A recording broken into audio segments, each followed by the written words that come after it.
Today, meeting the senator who quizzed the RBA.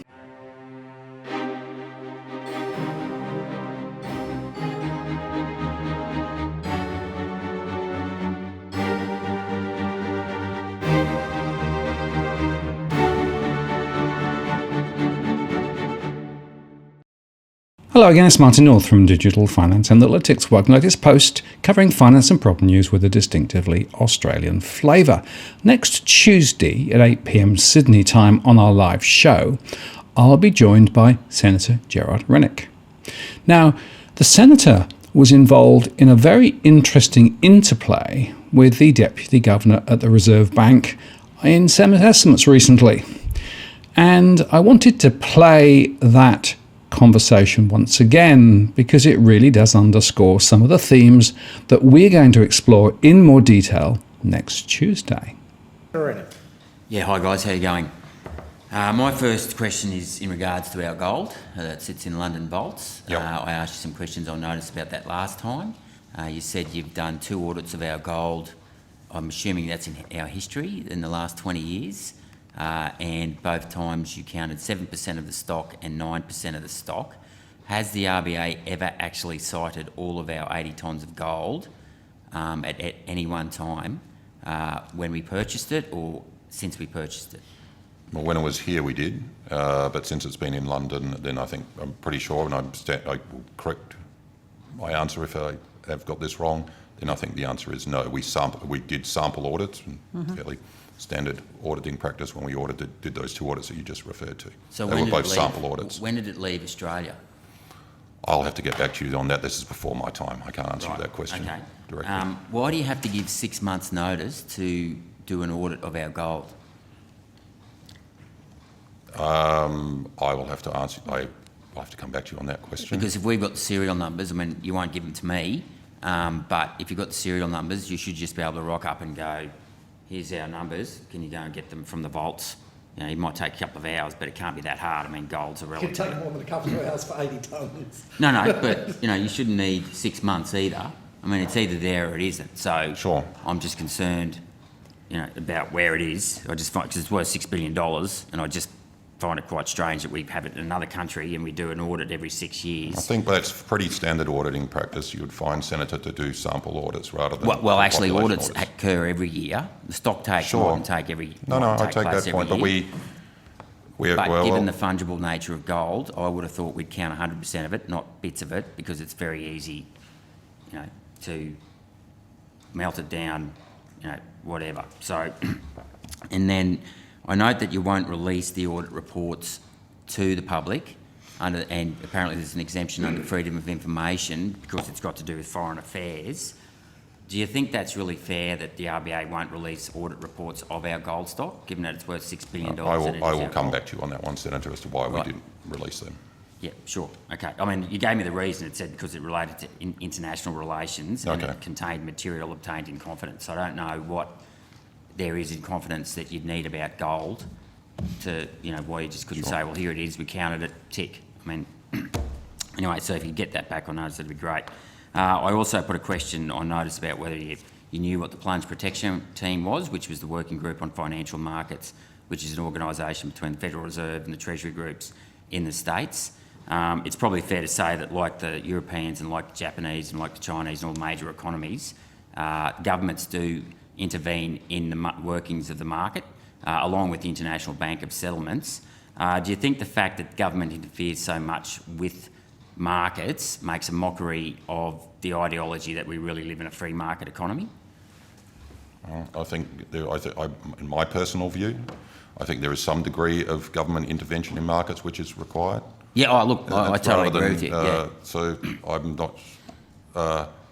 but I would still say that on the spectrum of degree of intervention in markets, then in Australia at least we're towards the... we're one of the lesser ones. And I guess that comes to the next question of, given that our currency, I think, is the 5th most currency, but we've probably got, I think, the 20th biggest economy in the world, are you concerned about the ability of foreign speculators to inflate our currency to more than it's worth, and just foreign interference in terms of currency speculation No, I'm not concerned. Right, okay. That's fine, no worries.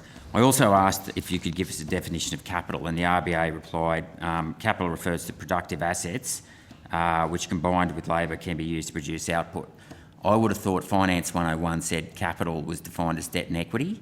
That's Finance 101. I didn't know in what context you were asking what is capital. I mean, Karl Marx wrote a book on it. I guess in terms of Treasury... So there's capital's used in their numbers. Yeah, I get that, but, you guys manage the monetary market, so Sure. in terms of Treasury, I know you're economists, but you've also got an important role in Treasury, and they're two different skill sets, and it's very important. I didn't know which context you were asking. I thought you were asking about capital as the Marxian sense, capital and labour rather than... I guess, to me, the definition of capital is someone who's worked a long time, and it's pretty obvious. It's most people who work in finance know that capital is what's used to fund an asset or the purchase of an asset. It's either debt or equity.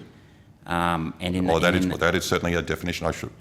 Now I know what you're asking. Yeah, I would agree with your because, question. like I said, it's one thing to do economic modelling, but you're also, involved in, serious financial transactions. One of which is the term funding facility, which was introduced last year of up to $200 billion, and that was to basically what I would consider protect authorised deposit institutions. Now that the economy is back on track, has that been repaid, or how soon do you think that So when the funding we provided under the term funding facility was for 3 years. So from when it's drawn down, the last at this stage at least, the final draw date is the end of June. So it will be 3 years from then when it will be repaid. I would characterise the purpose of that is to of the term funding facility was to provide low-cost funding to the financial system and hence to borrowers, both households and businesses. On the back of that, the evidence suggests that's exactly what's happened. We saw borrowing rates come down on the back of that. So I'd say it's working as intended. Sure. I mean, I'd argue, and this isn't your responsibility, by the way, but if we can find $200 billion to underwrite banks or back them up, we need to find a similar amount of money to build some infrastructure and get the real economy moving as well. Has the RBA modelled what the inflation rate would be if it hadn't excluded land from the CPI in 1998? So we don't make any decisions as to what's included and excluded from the CPI. I realise that, but have you modelled what the inflation rate would be if land hadn't been excluded from the CPI? No. Right. Because that to me is a big part of when you justify lowering interest rates, you say inflation's low, but yet the CPI doesn't include the cost of existing housing or land. And let's face it, the average price of housing has risen by 7% on average over the last 30 years, and that's been excluded from inflation. And you have to ask yourself, had that not been excluded from inflation, could you lower interest rates? Because right now, I think we've got the potential of a housing bubble. We've got interest rates right down to, the cash rate's 0.1%. Home loans are going for 2%. There's only one way, and that's up from here. So I guess there's a lesson in this: is do we include inflation? The price of existing houses in inflation, and is that something that you should be taking into account when you're lowering interest rates? Well, I think the answer Dr. DeBell has already given indicates that that's not within the purview of the RBA, but... Well, I mean, I know it's not in the definition of inflation, but the fact is that this asset bubble has created a divide between the haves with housing and those who don't have housing. So we certainly take the effect of our interest rate decisions on house prices as something to take into account in the setting of our monetary policy decisions. Some of that is the way that some of the of our policy actions are transmitted. Sure. To the economy. So how do we get out of this now? We've got interest rates at 2%. We've got a big housing bubble. Interest rates are going to get up. How are you going to get us out of this? So I suppose one thing to note, Senator, is if we hadn't provided this stimulus, we'd have a lot higher unemployment. So that's a choice that you have to make, right? Our mandate is to achieve full employment and low inflation.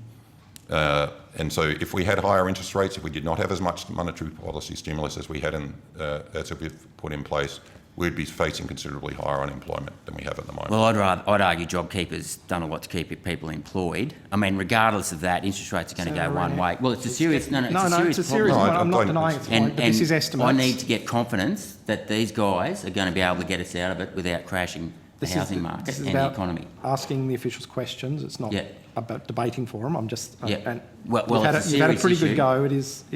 We are short of time. Yeah. Okay, I'll leave it at that. Thank you. Thank you, Senator Rennick. Now, if you would like to pick the conversation up and discuss this further, you have an opportunity because the Senator is joining us next Tuesday at 8 p.m. Sydney time. And you can join us on the live chat and ask a question, or indeed send one in beforehand. This, I think, will be a very important conversation because there are some very significant questions we need to be asking of the Reserve Bank. And to me, the one that worries me most is how do we unwind the quantitative easing and low interest rates that we've currently got, over what time frame, and what the impacts will be. So make a note in your diary, join us for the show. I'll look forward to seeing you then. This is Martin North from Digital Finance Analytics. Many thanks for watching, and I'll see you again next time.